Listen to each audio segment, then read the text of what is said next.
Bilang Cilegon kota industri, betul banget, betul sekali.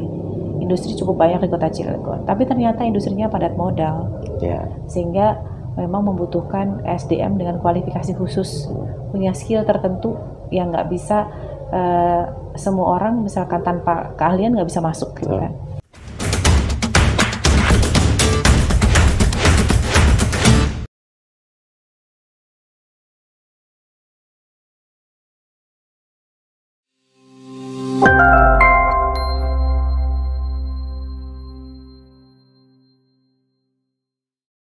Assalamualaikum warahmatullahi wabarakatuh. Bertemu lagi dengan saya Yadi Jaya Santika dalam podcast Kabar Banten TV. Kali ini saya berada di ruangan legislator perempuan Wakil Ketua DPRD Kota Cilegon, Ibu Nuratul Uyun.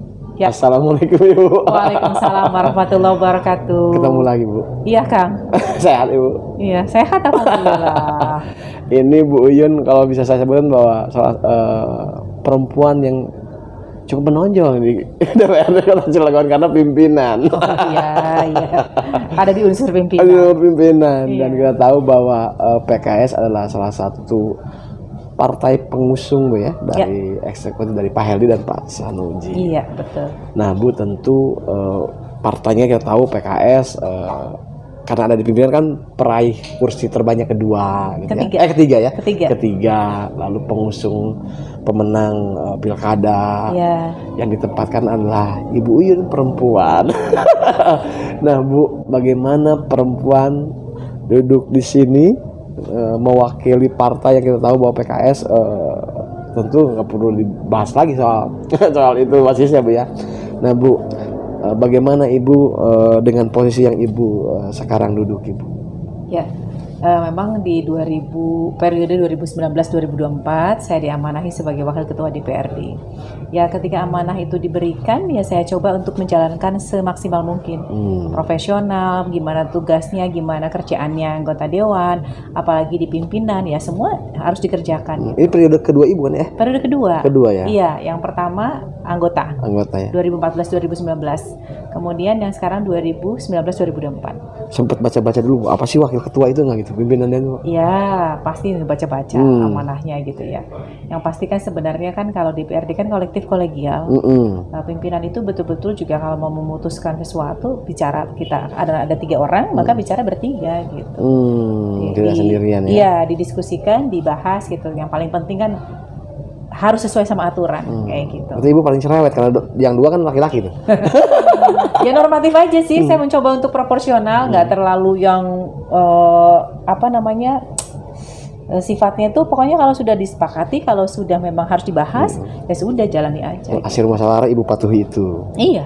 Nah Bu, kan kita tahu selain perempuan kan Ibu juga di kiri kanan Ibu pimpinan kan partai, memang tidak ada oposisi ya di daerah ya, tapi kan secara garis politik kan tidak sama lah begitu ya. Nah, bagaimana tuh menjaga iramanya, atau ada nggak pembahasan atau obrolan yang sampai kemudian harus tarik-tarikan nih bahwa Ibu perempuan gimana tuh? Yang pertama, kita tuh kan yang penting komunikasinya jalan. Pak Ketua, Pak Wakil Ketua dengan saya itu komunikasinya harus jalan, harus terbangun ya. Nggak boleh kita putus-putus karena itu nanti nggak akan efektif. Nanti ada miskomunikasi, nanti ada informasi yang terputus. Nah repot kalau udah kayak gitu. Kami berusaha di pimpinan ini semuanya dibicarakan, dibahas. Kalau memang ada hal-hal yang perlu kita sampaikan ke Pak Ketua, kita minta waktu ke Pak Ketua. Biasanya saya ngobrol dulu dengan Pak Wakil Ketua, setelah itu saya sampaikan ke Pak Ketua. Kami menyampaikan ke Pak Ketua. Atau bisa jadi Pak Wakil mengusulkan supaya saya dengan Pak Wakil ke Pak Ketua untuk membahas berbagai hal yang akan diputuskan di DPRD. Jadi memang itu terus kita bangun komunikasinya gitu. Harus ada yang memang menginisiasi untuk membangun komunikasi. Kita sampaikan ke Pak Ketua, diskusi dialog, mengajak Pasekwan, melibatkan Pasekwan karena sebagai acuan untuk dasar pengambilan keputusan. Pasti karena latar belakang partainya beda, pasti juga cara pandangnya tidak sama. Iya, tapi kan kemudian bukan berarti membuat kami tidak bisa kompak gitu. Yang kita bangun itu gimana kita bisa kompak dan bisa komitmen bersama-sama menjalankan tupoksi di DPRD ini sebagai pimpinan, dan semua agenda di DPRD bisa berjalan lancar. Caranya, pandangnya berbeda tapi tujuannya sama lah gitu ya? Ya betul, komunikasinya memang harus sering dibangunkan. Iya. Dan perempuan biasanya punya kuncinya kalau soal komunikasi. Apa itu? Nah Bu, lalu kemudian kita tahu bahwa kalau saya lihat agenda Banmus begitu ya, kan Banmus yang menggodok rencana 1 tahun mungkin ya, soal agenda DPRD di sini gitu. Nah, Ibu kan perempuan, artinya punya banyak, mungkin ya dibanding laki-laki begitu ya, punya banyak agenda selain sebagai wakil rakyat, kader partai begitu ya, seorang ibu. Nah, Ibu bagaimana tuh mengatur itu tuh? Apa kan kalau kita lihat ini tahun politik. Sibuk banget Sibuk banget tuh ya, padat banget. Gimana tuh? Ya, yang pasti kan semuanya kan harus kita lihat ya. Kalau sekiranya DPRD udah menyusun agenda, sudah dibanmuskan, nah kita ngelihat tuh, saya pasti akan ngelihat mana aja program kegiatan yang harus segera dijalanin gitu kan, berdasarkan kegiatan yang sudah disusun sama Banmus. Nah tentu saja saya harus menyesuaikan kegiatan sebagai seorang ibu juga dengan agenda-agenda yang sudah disusun di DPRD, kemudian juga agenda-agenda dengan partai juga, supaya semuanya itu nggak saling bertabrakan. Ya, jalan gitu. Semuanya. Iya, semuanya itu bisa jalan, bisa kita tunaikan, diatur sedemikian rupa waktunya, ya supaya amanahnya juga bisa terlaksana gitu. Sekarang namanya manusia kan Bu, ada nggak bisa menolak ketika sakit, ada keluarga yang menolak. Nah, bagaimana Ibu mengkomunikasikan itu? Kalau sakit berarti harus istirahat. Kalau misalkan memang ada amanah yang harus segera diselesaikan, kalau pada saat sakit ya kita komunikasi ke Pak Ketua, Pak Wakil. Saya komunikasi kalau sedang sakit tidak bisa mengikuti kegiatan. Tetapi berusaha sebesar-besarnya, seoptimal mungkin supaya ya kondisinya berusaha untuk disehat gitu kan. Kalau yang sakit ya berarti kita pilih prioritas yang memang nggak bisa diwakilkan dan nggak bisa ditinggal, ya diusahakan untuk hadir kalau masih bisa hadir ya gitu. Nah Bu, sebelumnya Ibu kan jadi anggota, sekarang jadi pimpinan. Apa yang paling menurut Ibu cukup terasa perbedaannya dari anggota ke menjadi pimpinan Bu? Iya, kalau pimpinan tuh betul-betul ya harus mengayomi, kemudian juga mendengarkan, banyak mendengarkan, kemudian juga kalau sudah mendengar, merespon aspirasi yang sudah kita dengarkan tadi secara bertahap. Banyak ngalah. Pokoknya banyak memberikan ini, banyak merangkul, banyak mendengarkan, banyak mengajak. Tapi kan partai misalnya punya juga agenda misalnya Bu yang harus Ibu wakilkan. Nah, bagaimana Ibu menyampaikan itu? Ya sebesar-besarnya kita atur. Kalau sekiranya agenda DPRD itu sudah selesai dan segera kita bisa tunaikan amanah partai atau tugas atau kewajiban partai. Kalau pada saat yang bersamaan kami kemudian harus memilih gitu kan. Kalau sifatnya itu adalah agenda misalkan di kantor harus segera diselesaikan, saya selesaikan dulu agenda kantor, langsung nyambung ke kegiatan partai begitu. Oh, dan semua pasti paham karena orang politik semua Bu ya? Iya. Nah Bu, yang agak menarik nih sekarang, bahwa tadi saya sampaikan bahwa PKS salah satu pengusung gitu ya bersama Berkarya ya. Iya. Selebihnya adalah saya sebut mungkin oposisi begitu ya, walaupun nggak ada, walaupun nggak ada oposisi. Nah, bagaimana Bu? Karena Dewan pasti legislatif akan mengontrol begitu ya, eksekutif. Nah, bagaimana posisi Ibu sebagai wakil dari PKS yang pengusung dalam tadi itu teman-teman yang mengkritik dan lain sebagainya? Ya, pastinya kan karena pemerintahan daerah itu adalah eksekutif bersama dengan DPRD. Ini yang benar-benar menjadi satu penekanan. Yang kedua, mau tidak mau pengambilan keputusan oleh eksekutif itu selalu sebagian besar melibatkan DPRD. Sehingga komunikasinya harus terbangun.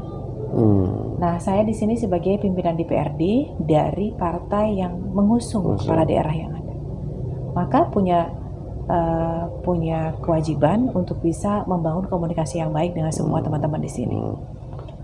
bukan hanya karena sebagai pengusung, semua juga sebaiknya memang membangun komunikasi yang baik. Apalagi kalau kita menjadi partai pengusung, komunikasinya harus baik dengan semua agak lebih lelah dong, Bu ya. Double maksudnya gitu. Nggak mau memang itu harus dilakukan. Karena kan ada pengambilan keputusan yang butuh persetujuan DPRD. Betul. Kalau misalkan dari 8 fraksi mayoritas nggak setuju, kan nggak bisa dijalankan. Benar. Supaya bisa disetujui, disitulah dibangun komunikasi terkait dengan rencana yang akan dilakukan oleh pemerintah Kota Cilegon dalam proses pembangunan. Maka persetujuan DPRD itu menjadi sebuah bagian dari tahapan yang harus dilalui. Kayak penetapan APBD kan mau nggak mau harus bersama dengan DPRD. Kalau kita pemerintah mau melakukan kerjasama juga dengan pihak ketiga atau pihak lain, harus dengan persetujuan DPRD. Termasuk dengan teman koalisi dibangun juga komunikasi gue. Harus begitu. Walaupun secara pengalaman mungkin PKS lebih tua lah begitu ya, Bu ya. Tua secara apa ya? Secara berdirinya maksudnya. Nah, Bu, kalau kita lihat memang Cilegon selama kepemimpinan Pak Heli dan Pak Sanusi yang diusung PKS dan berkarya, saya lihat ada perubahan fokus pembangunan, Bu ya. Saya lihat dari dulu fisik mungkin sekarang ke sumber daya manusia saya lihat.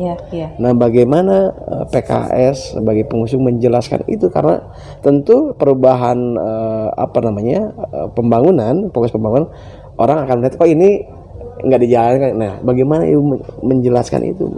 Ya, seharusnya memang sekalipun menjadi fokus di pembangunan SDM, kan kita juga tidak bisa menghilangkan pembangunan infrastruktur. Jadi memang harus tetap berjalan secara beriringan. Kalau bicara peningkatan SDM, pembangunan SDM, satu hal yang ingin disampaikan, kita ingin memperbaiki, meningkatkan kualitas atau tingkat rata-rata lama sekolah. Rata-rata lama sekolah di Kota Cilegon itu sekarang 10,08 tahun. Artinya SMA kelas 2 ya? Kelas 1. Kelas 1. Iya. Berarti kelas 10 ya, kelas 10. Kita berharap, kita mendorong, kita menginginkan rata-rata lama sekolah masyarakat Kota Cilegon minimal setingkat SLTA, jadi lulus SLTA.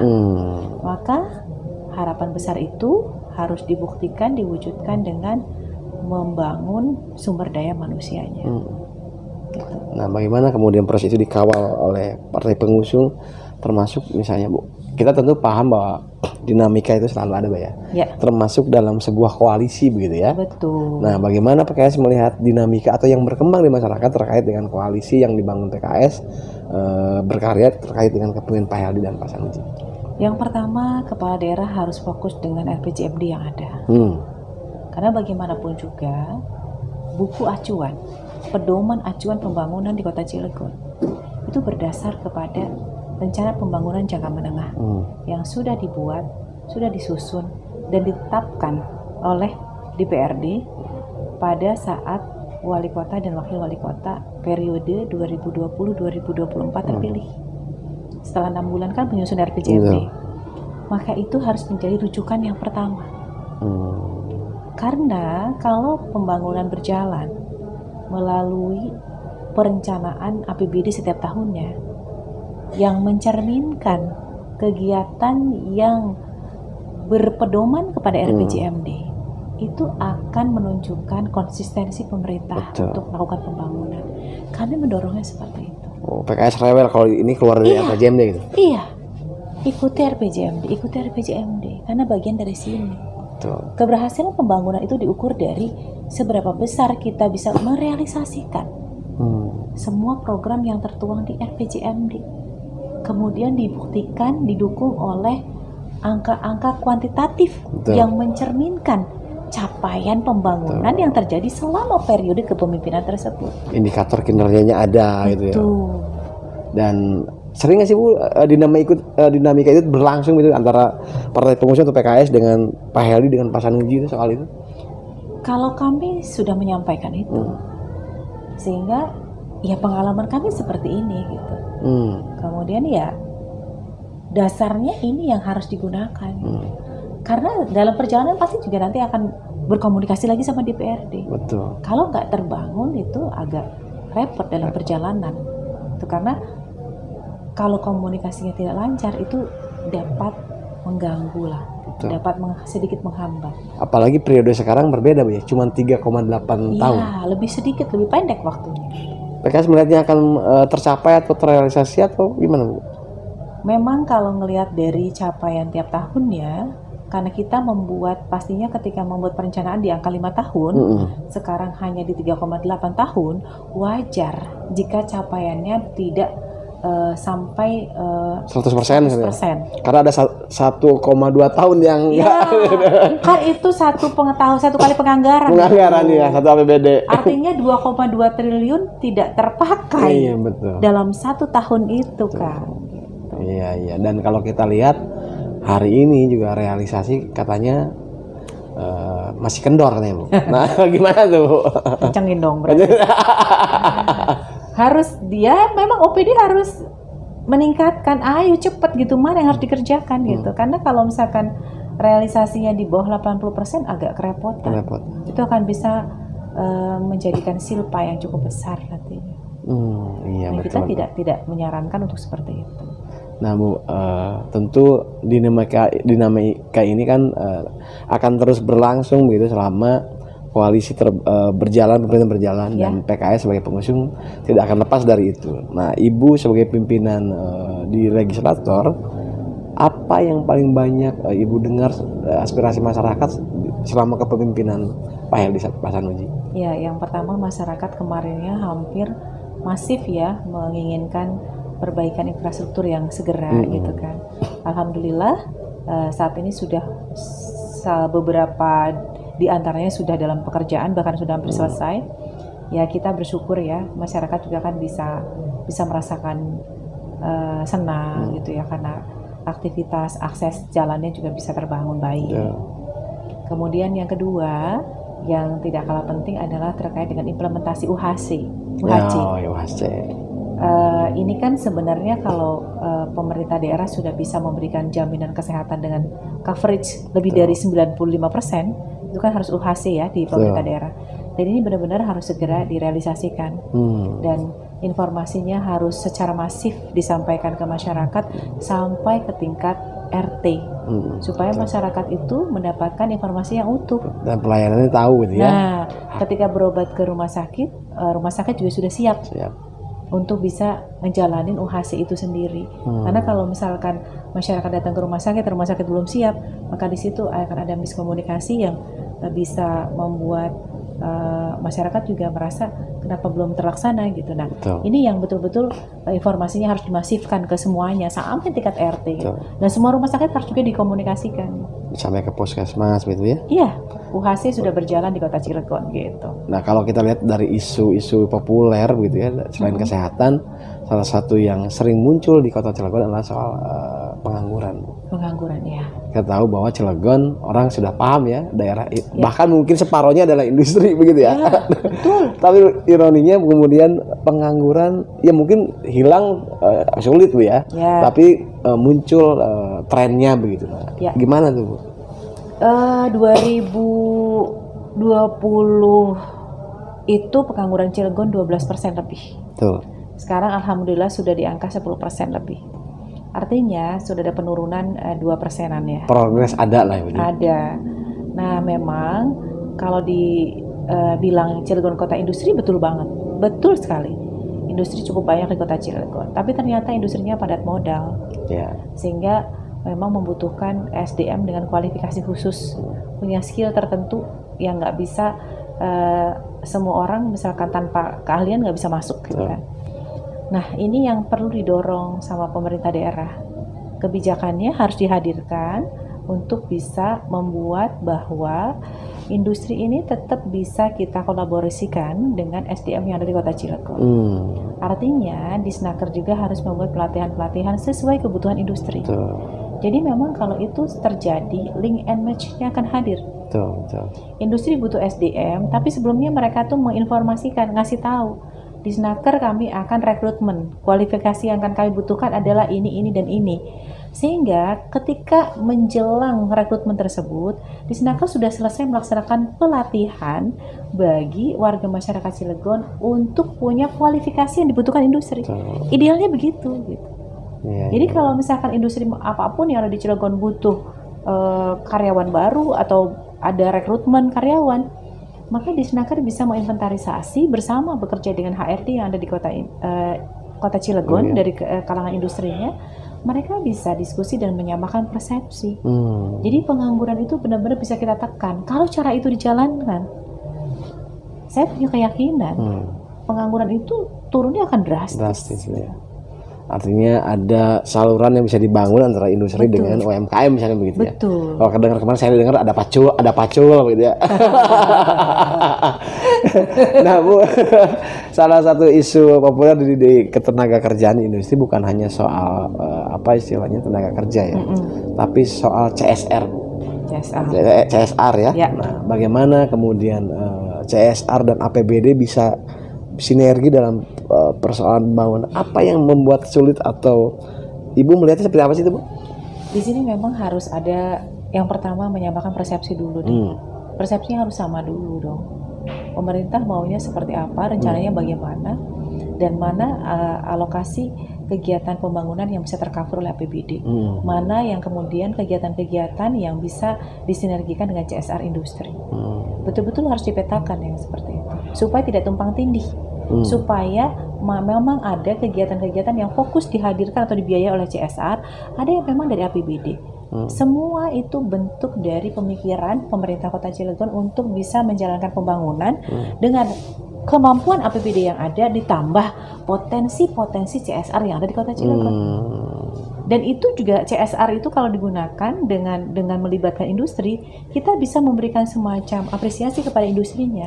Misalkan digunakan untuk pembangunan jalan atau untuk pembangunan sarana prasarana, maka nama dari lokasi tempat tersebut bisa menggunakan atau bisa mencantumkan nama-nama industri yang memberikan CSR tersebut. Jadi bentuk pengakuan pemerintah daerah kepada industri yang sudah memberikan CSR-nya.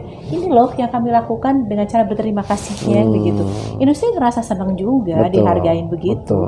Kalau bangun taman dibangunlah itunya taman PT apa gitu ya. Cocok begitu.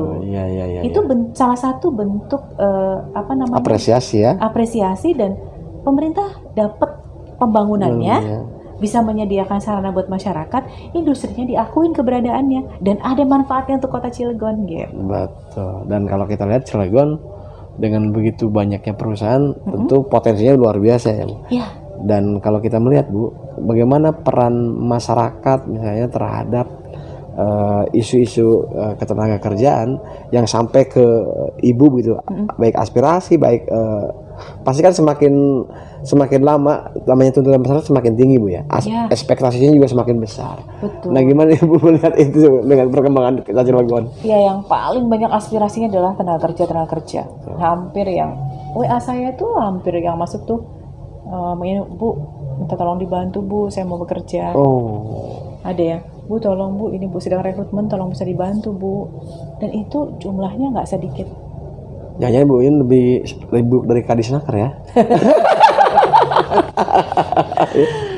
Sampai saya kadang-kadang itu, ya Allah, ini sebenarnya kok banyak banget yang melamar atau katakanlah yang membutuhkan pekerjaan. Sementara kan ketersediaan lapangan pekerjaannya terbatas banget. Sampai pernah suatu kali itu rekrutmen itu di salah satu perusahaan butuhnya adalah 12 orang. Yang melamar sampai 1.200. Saya bilang ini cuma 1%. Betul. Artinya ada permasalahan serius terkait pengangguran. Nah, kita berharap tadi ya, kalau program link and match-nya jalan, itu luar biasa. Dan sebenarnya apa yang dilakukan dengan program Pak Heldi Sanusi sekarang itu kan tentu investasi, Bu ya, soal pendidikan misalnya tidak bisa langsung dicetak hari ini. Betul. Tapi butuh waktu 5 tahun ke depan untuk bisa memetik panennya. Sementara yang sekarang membutuhkan juga di mana-mana gitu. Harus dua-duanya jalan. Iya. Dari sisi tenaga kerja harus dibantu, difasilitasi, terus juga diakomodir. dari sisi peningkatan kualitas SDM, dari segi pendidikan juga harus dilaksanakan. Dua-duanya harus jalan. Dan ke depan Ibu optimis itu jalan? Insya Allah. Yang penting komitmen konsisten. Dengan format yang sama atau berbeda, Bu? Pancingan. Nah, Bu, harapan ke depan di berapa tahun, 2 tahun lagi mungkin ya? Ya. Kepemimpinan Pak Heldy dan Pak Sanusi, apa Ibu melihatnya, termasuk tantangannya, Bu, di menuju minimal periode ini gitu ya? Ya. Bagaimana Ibu melihatnya?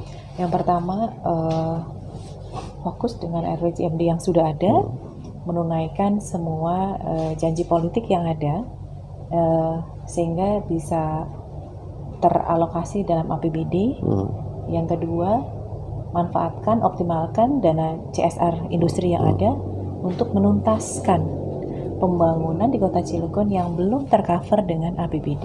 Kalau ini dilakukan, masih ada waktu yang kita harus betul-betul melakukan keseriusan yang sangat tinggi supaya semua yang sudah direncanakan itu bisa terrealisasi. Kalau melibatkan banyak pihak, semua stakeholder yang ada di Kota Cilegon dilibatin dalam pembangunan, diberikan porsi yang proporsional untuk berkontribusi di pembangunan, saya punya keyakinan yang besar. Pembangunan ini bisa akan signifikan sekali. Sekarang belum apa namanya tadi bilang belum dilibatkan. Sudah mulai dilibatkan. Perlu dorongan yang sangat kuat agar perlibatannya lebih masif, lebih terstruktur, lebih terarah. Dan terutama soal mesin birokrasinya, begitu ya. Ya. Nah, bagaimana Ibu melihat kebijakan eksekutif dalam birokrasi Ibu melihat seperti apa sekarang? Ya. Teman-teman birokrat itu kan bekerja memang dengan acuan yang sudah ada sebagai para birokrat ya. Tentu saja mereka akan bekerja dengan apa yang menjadi landasan sebagai salah satu motivasi bekerja dan tanggung jawab kepada pimpinan. Kita mengharapkan, kita sangat berharap bahwa birokrat ini bisa bekerja dengan profesional dan proporsional, sesuai dengan tanggung jawab yang melekat berdasarkan hak dan kewajiban, karena birokrat itu akan ada sepanjang masa kerja mereka. Betul. Sehingga profesionalisme bekerja dari mereka juga akan menjadi salah satu ukuran. Betul. Berapa banyak seperti apa kinerja yang sudah mereka sumbangsihkan untuk Kota Cilegon. Iya, dan Dewan mengontrol itu, Bu ya. Termasuk bagaimana kemudian perubahan, kan tidak mudah, mungkin saya tidak tahu apakah mudah bagi birokrat menghadapi perubahan program tersebut. Tapi Ibu melihat selama ini itu berjalan cukup on the track lah apa gitu. On the track selalu perlu diingatkan, selalu perlu untuk dimotivasi, selalu diingatkan untuk bersama-sama menuntaskan target-target yang dibuat dengan track yang sudah tersedia. Dan Bu, ini salah satu kalau saya lihat baca-baca yang rewel kalau soal apalagi soal reformasi birokrasi gitu ya, karena mesin birokrat penting, Bu ya. Iya. Dan percepatan keberhasilan pembangunan itu kan ketika birokrat bisa bekerja secara masif dan profesional itu, dan ukurannya jelas semuanya. Kalau mereka semua bisa bekerja dan kemudian mempunyai kinerja yang cukup baik, maka insya Allah semua program kegiatan yang sudah tersusun itu bisa terrealisasi. Dukungan dari semua pihak yang mempunyai kewenangan untuk mengelola birokrat tersebut. Oke, ini beneran terakhir, Bu. Terakhir kedua. Apakah itu? Sebagai dalam kacamata perempuan, Ibu melihat bagaimana kepemimpinan, catatan Ibu ya. Saya ingin minta catatan Ibu yang krusial dari kepemimpinan Pak Heldy dan Pak Sanusi sekarang dari pandangan Ibu sebagai seorang perempuan. Yang pertama adalah bahwa pemerintahan ini harus berjalan sepanjang masa periode itu ada. Itu yang pertama. Yang kedua, Pak Wali Kota dan Pak Wakil Wali Kota adalah pimpinan atau kepala daerah yang ada di Kota Cilegon. Maka model kepemimpinan yang bisa mengakomodir, yang bisa merangkul, yang bisa mendengarkan, dan bisa merespon apa yang menjadi kebutuhan masyarakat adalah salah satu harapan dari masyarakat Kota Cilegon terhadap pimpinannya. Tentu saja ketika kepala daerah mencoba untuk merealisasikan apa yang menjadi target-target yang sudah dibuat, janji politik terutama, maka kepala daerah juga bersinergi bersama dengan DPRD. Komunikasi, harmonisasi, kolaborasi. Dan selama ini itu terbangun, Bu? Terbangun, dan perlu upaya yang maksimal lagi agar betul-betul proses pembangunan itu juga bisa menjadi sebuah kegiatan yang lebih lancar dan lebih bisa memberikan kontribusi yang positif kepada masyarakat. Oke, kalau gitu saya minta himbauan Ibu kepada masyarakat tentang Kota Cilegon ke depan di periode Pak Heldi, Pak Sanusi. Silakan. Bapak dan Ibu sekalian, masyarakat Kota Cilegon, dan salah satu yang menjadi lancarnya proses pembangunan adalah dukungan dari seluruh masyarakat Kota Cilegon. Maka apa yang menjadi aspirasi Bapak Ibu sekalian, apa yang menjadi harapan Bapak Ibu sekalian terhadap pemerintah ini juga bisa disinergikan dengan apa-apa yang bisa difasilitasi dan diberikan oleh pemerintah kepada masyarakat. Kemudian juga kekompakan masyarakat dalam menjalankan proses pembangunan juga menjadi sebuah keniscayaan. Semua masyarakat bersinergi, saling menguatkan, saling membantu agar pembangunan ini juga bisa berjalan dengan lancar.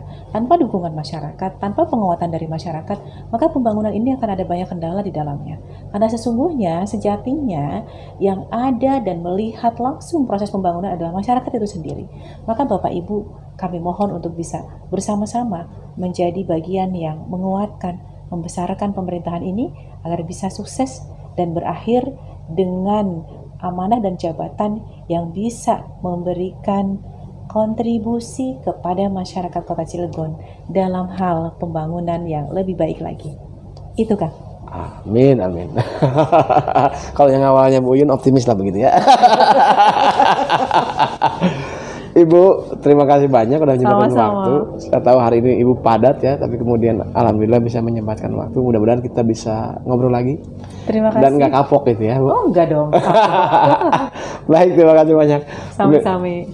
Pemirsa Kabar Bandung TV, demikianlah podcast kita kali ini dengan Wakil Ketua DPRD Kota Cilegon, Ibu Nuratul Uyun.